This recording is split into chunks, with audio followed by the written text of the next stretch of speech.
I'm a 30-year-old woman, and Thanksgiving in my family has always been, let's just say, a production. Every year, it's the same. We gather at my parents' house, stuffed into a too-small dining room, and we go through the motions. Smiles are forced, old grudges get rehashed, and the atmosphere teeters on the edge of a blowout from the moment I walk through the door. But this year, I decided it was going to be different. I'd been working on myself, setting boundaries, and trying to let go of the feeling that I had to fix everything for everyone. Thanksgiving, though, felt like my last test. My family didn't exactly make things easy, and I had a feeling this year wouldn't be any exception. Still, I walked in, hoping for peace, armed with my best intentions. The moment I stepped inside, I could feel the tension. It was barely noon, and already, everyone seemed on edge. My mom was in the kitchen, barking orders as she pulled a turkey out of the oven. The smell of burned stuffing hit me like a wall, and the noise of clanging dishes and clinking glasses was intense. Mom gave me a quick hug, then whispered in that way only moms can, "Please, just try to get along with everyone today. It's Thanksgiving. It would be nice if you could. Fall in line, for once." Her words didn't surprise me. She'd always tried to keep up appearances, no matter what was boiling under the surface. As soon as I walked into the living room, Aunt Linda cornered me. She does this every year, and every year I brace myself. She started in immediately, asking me if I was still at that same job. Apparently, it's still hard for her to understand why I'd waste my education on a career that doesn't match her idea of success.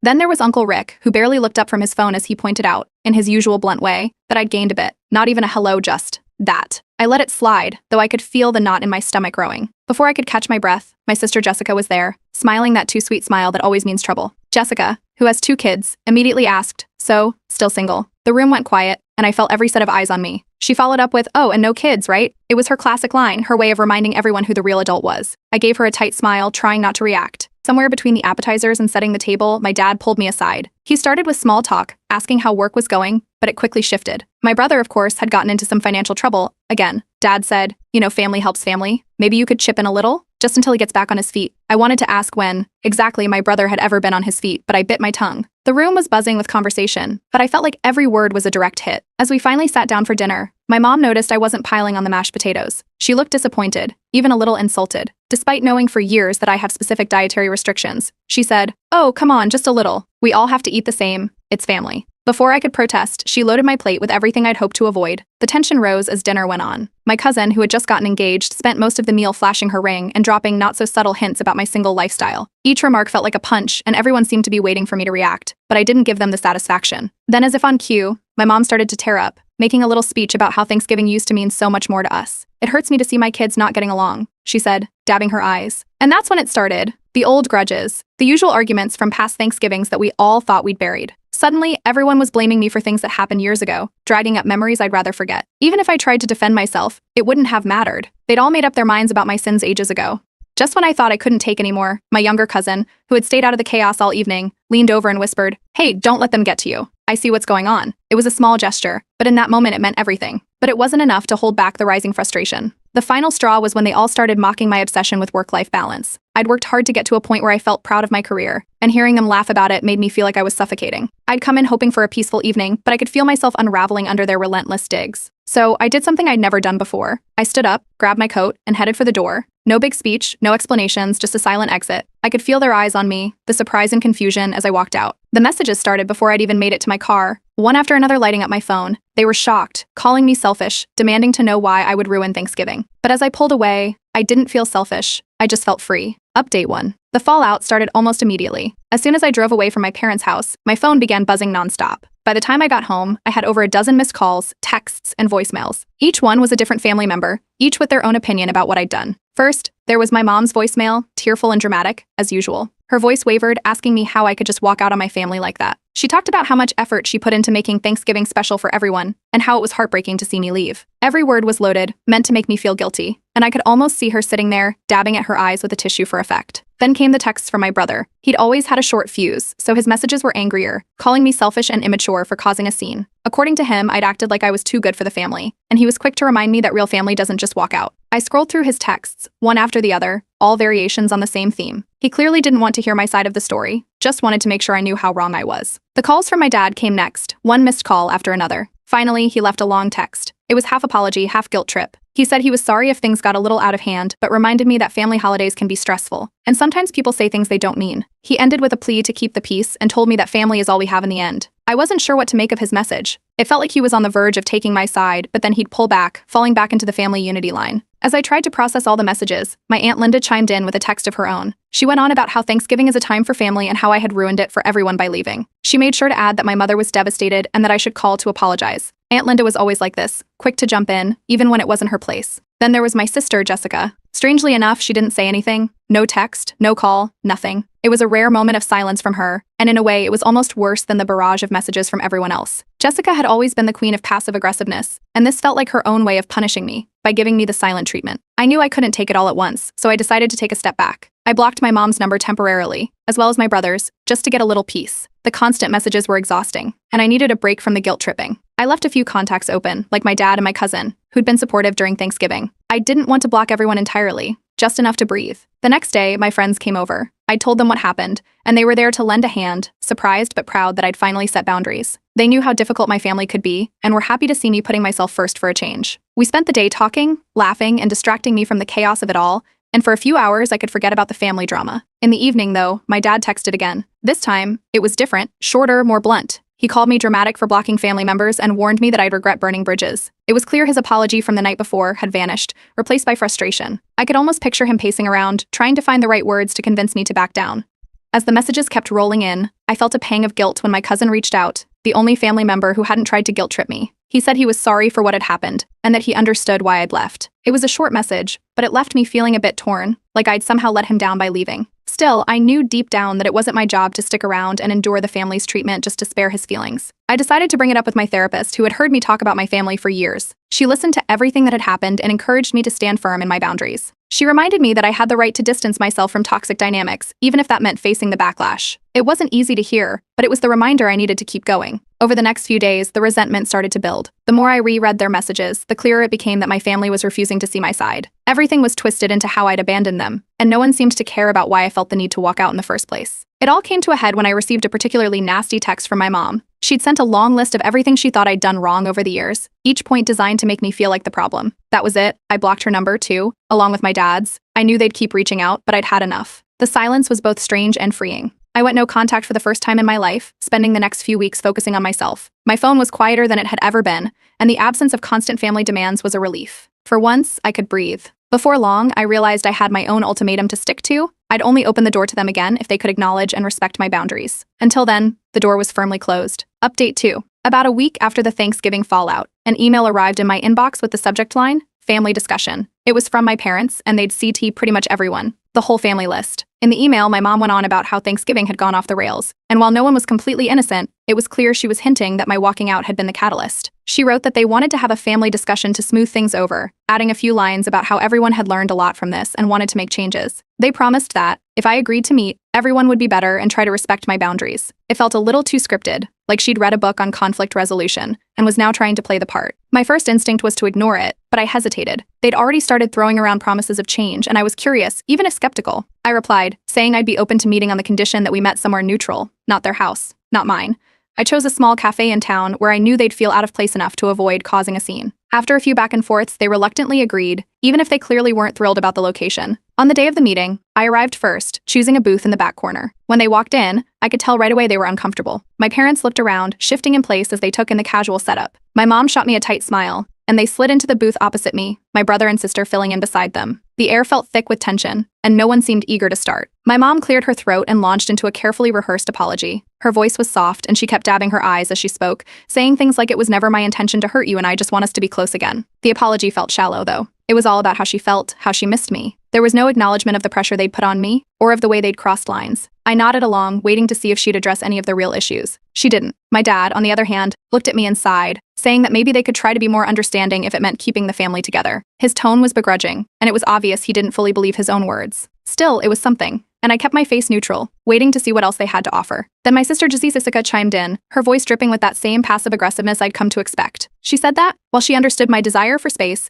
I needed to be more flexible if we were ever going to move forward. Flexible, as in go back to the same dynamic where I stayed silent and let everyone else walk all over me. I kept my mouth shut, letting her finish, but I could feel the frustration building. Just as I thought they might at least try to meet me halfway, my brother spoke up. He shrugged, saying that the entire situation had been blown out of proportion and that I was too sensitive about everything. According to him, I'd overreacted, and all this fuss was unnecessary drama. His words landed like a slap. They were practically gaslighting me, shifting blame onto me as if I'd made it all up. At that point, I knew I had to be direct. I told them I wasn't interested in more apologies or flexibility if it just meant going back to the same toxic patterns. If they really wanted me around, they'd need to respect my boundaries and stop dismissing my feelings. They exchanged glances, clearly uncomfortable. My dad nodded, reluctantly agreeing to try, but the look in his eyes told me he wasn't fully on board. Their agreement came with a side of jabs. They'd nod and say they understood, only to add little comments about how family should be willing to compromise and how we all have flaws. It was all just passive-aggressive enough to let me know nothing had really changed. After one final dig from my sister about how hard it is to always walk on eggshells around me, I felt that same frustration rising all over again. They wanted me back on their terms, not because they actually respected the boundaries I'd set. Without another word, I picked up my bag and stood up, ready to leave once more.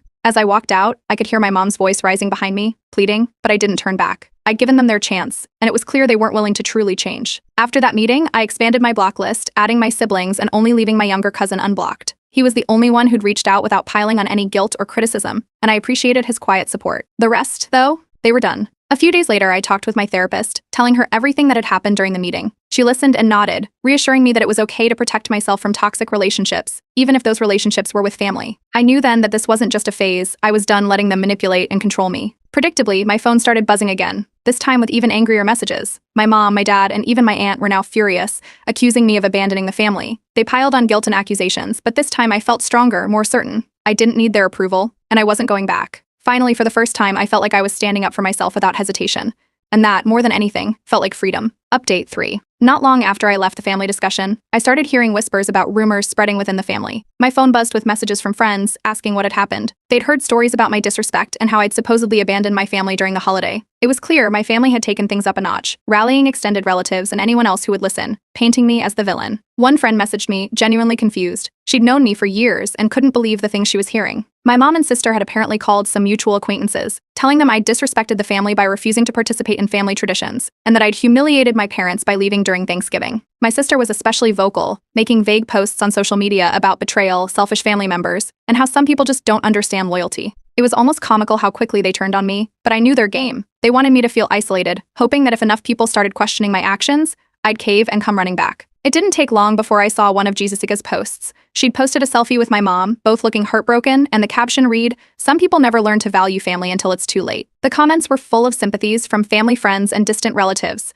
all sharing their own stories about family disloyalty and lost family ties. It was all so calculated, like they'd planned to make me look like the bad guy from the start. Then, to top it all off, I got a message from my cousin, the only one I'd kept in contact with. He'd heard the stories too, but this time, he sounded disappointed, saying he wished I could see things from their perspective. It stung to realize even he was starting to waver. He'd been my last ally in the family, and now even he was slipping away, weighed down by everyone else's version of events. The guilt tripping had spread through the family, and they all seemed convinced I was the one in the wrong, no matter what the real story was. The pressure only ramped up from there. My parents began sending me long emails, each one more dramatic than the last, saying they'd raised me to respect my elders and value family. My mom's messages were full of lines like, "This is hurting us more than you can imagine," and "Your actions have left us heartbroken." Every message seemed crafted to make me doubt myself, to make me question if maybe I really was in the wrong. But I'd come too far to fall for it this time. Around this point, friends of the family started reaching out, telling me they'd heard from my parents and asking if everything was okay. Some were genuinely concerned, others sounded more judgmental, clearly influenced by what they'd been told. I started avoiding these calls. The last thing I needed was to keep defending myself. To make matters worse, my mom found ways to tell her side of the story wherever she could. She even posted about it in a local community group on Facebook,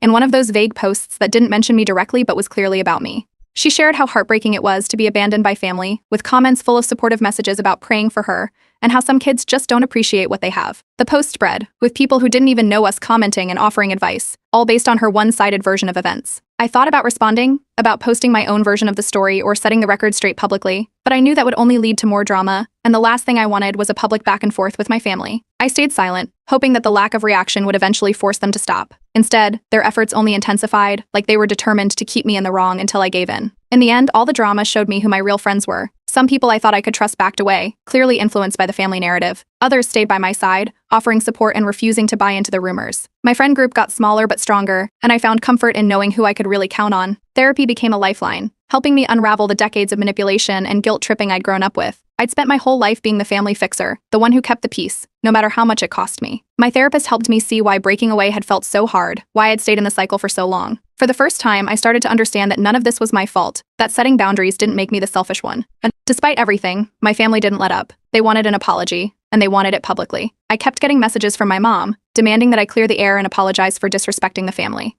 It was obvious they wouldn't be happy until I fell back in line and did exactly as they wanted. But I was done. I didn't owe them an apology for taking care of myself, and I wasn't going to sacrifice my peace just to make them comfortable. So I made a decision. I'd go completely no contact, except for my cousin. He'd been caught up in the family story too, but he was young and had been supportive in his own way. For the rest, though, I was finished. I blocked every contact and muted every thread, determined to finally put my well-being first. The silence was immediate, and for the first time in as long as I could remember, I felt free. The weight of years of expectations and obligations had finally lifted, and I could focus on myself, my friends, and the future I wanted to build. Update 4. Once I cut ties with my family, my life suddenly felt quiet. No more guilt-laden calls, no more passive-aggressive texts, no more pressure to fix whatever drama my family had stirred up. At first, the silence was almost unsettling, like waiting for the other shoe to drop. But as the days passed, I realized I didn't miss it. The space around me felt different, open, even a little peaceful. I still went to therapy, processing everything that had happened. My therapist reassured me that it was normal to feel a mix of guilt and relief. I'd spent years as the fixer, so part of me felt responsible for the chaos I'd left behind. But each session helped me see that breaking free wasn't selfish, it was survival. With the weight of my family's constant demands off my shoulders, I started looking at my life differently. I decided to fill my days with things I genuinely enjoyed, things I hadn't had time for in years. I signed up for a cooking class, partly as a distraction and partly because I'd always wanted to get better at making something beyond the usual microwave meals. Each week, I found myself getting excited about trying new recipes, tasting new flavors,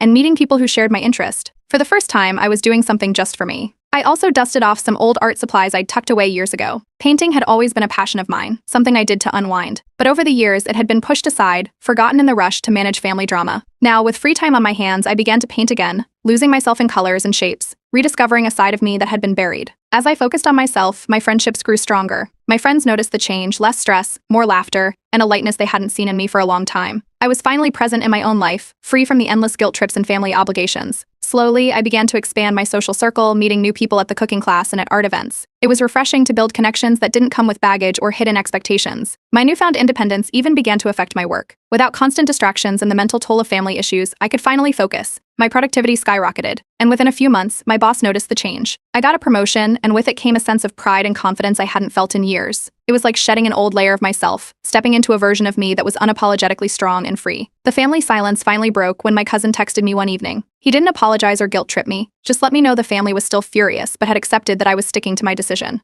It was a small update, but hearing it from him reassured me. Despite the anger and hurt my family felt, they were slowly starting to respect my boundary. At least, that's how it seemed. A week later, my sister Jessica sent a short message, something along the lines of, "I'm sorry for my part in all this. I hope we can talk one day." It felt rushed, like she was checking off an apology box rather than genuinely reaching out. I thought about how to respond and decided to keep it simple. I thanked her for the message, then reminded her that I still needed space. She didn't reply after that, and I didn't dwell on it. Then came an email from my mom. She poured out how the family was in pieces without me, describing how hard things had been since I'd left. She'd listed every reason why my leaving had hurt them, as if I needed to be reminded of the ripple effect my decision had caused. I read through her words, feeling the familiar tug of guilt, but this time I knew better. I could see the manipulation, the way each sentence was crafted to pull me back in. Instead of replying, I simply deleted the email. With Thanksgiving approaching, my friends invited me to join them for a holiday dinner. I hesitated at first, spending Thanksgiving without my family felt strange, but I knew this was the fresh start I needed. When the day arrived, we cooked together, shared stories, laughed without any underlying tension or expectation. It was the most relaxed Thanksgiving I'd ever had, surrounded by people who didn't judge or criticize. There were no hidden motives, no guilt trips, just genuine joy and friendship. That night, as I drove home, I felt a sense of peace I hadn't felt in years. I'd spent so long weighed down by family obligations, so focused on fixing everyone else's problems, that I'd forgotten what it felt like to simply exist without strings attached. For the first time, I was in control of my own life, living on my terms. As I settled into bed,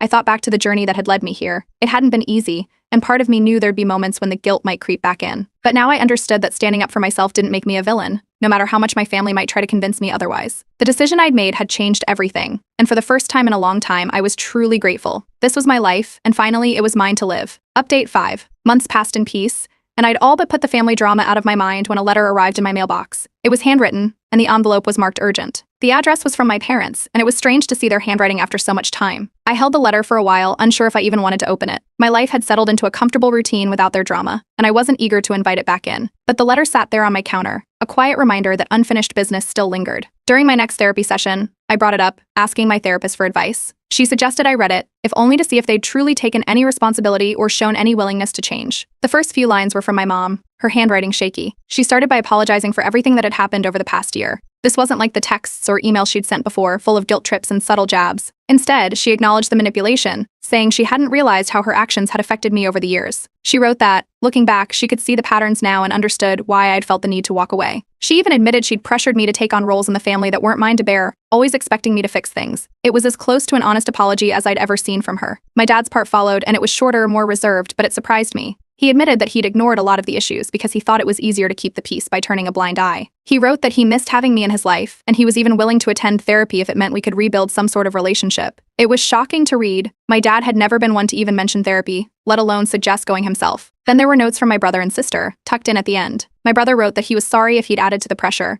admitting that he'd always taken it for granted that I'd help, assuming I could handle it. My sister's note was short, more of a general apology for her behavior during the Thanksgiving debacle and the smear campaign that followed. I could tell she wasn't as invested, but even her message felt a little more genuine than anything I'd received from her before. Toward the end, they proposed a meeting as a family, with the added condition that we could all attend therapy together to work through the issues. They left it up to me, saying they'd respect whatever decision I made. For the first time, I felt they might actually mean it. I took a few days to think it over, then sat down to draft my reply. I kept it honest and to the point, telling them how much their actions had affected me and why I'd made the choices I had. I agreed to a meeting, but only on my terms. It would be in a neutral setting, mediated by a therapist. I made it clear that if we were going to move forward, my boundaries had to be respected with no excuses or dismissals of my feelings. I wouldn't settle for a repeat of past behavior. To my surprise, they agreed. They said they respected my need for structure and would follow my conditions, which was more than I'd ever expected. On the day of the meeting, I arrived at the therapist's office first, taking a few deep breaths to calm myself. I wasn't sure what to expect, but I knew I was ready to finally be heard. My family arrived shortly after, looking nervous as they took their seats in the circle. There was a tension in the room, but for once it didn't feel like they were preparing to gang up on me. It felt like they were actually here to listen. The therapist began, setting ground rules and reminding everyone that the goal was to understand each other's perspectives. My mom started, apologizing for the pressure she'd put on me. She explained that she'd been so focused on holding the family together that she hadn't considered the toll it was taking on me. For once, she didn't try to shift the blame or play the victim. She just listened as I told her how her words and actions had made me feel. My dad spoke next, admitting that he'd always brushed things under the rug, thinking it was the easiest way to avoid conflict. He said he regretted not stepping up sooner and promised to work on being more present in our family relationships. Hearing him acknowledge his role felt like a weight lifting, a part of the puzzle finally clicking into place. My brother shared his thoughts, admitting that he'd often relied on me to handle things because he'd assumed I was the strong one. He said he never considered that I might have limits too. My sister was the last to speak, and her apology was brief but direct. She admitted she'd been wrong to join the smear campaign, saying she now realized it had only made things worse. For the first time, there was no shouting, no interruptions, no dismissing of my feelings. Each of them took responsibility without deflecting or making excuses. I could see that this wasn't an attempt to get me back on their terms. They were genuinely trying to understand. When the session ended, I felt lighter. We weren't a perfect family, and we probably never would be, but for once, I felt seen and heard. I left the meeting with a sense of closure I hadn't known I needed. Going forward, I decided to keep contact limited, with regular family therapy sessions as a condition. This way, I could keep my peace while allowing a cautious rebuilding of our relationship. It wasn't the ending I'd expected, but it was the one I needed. I was finally free to live life on my terms, with boundaries firmly in place.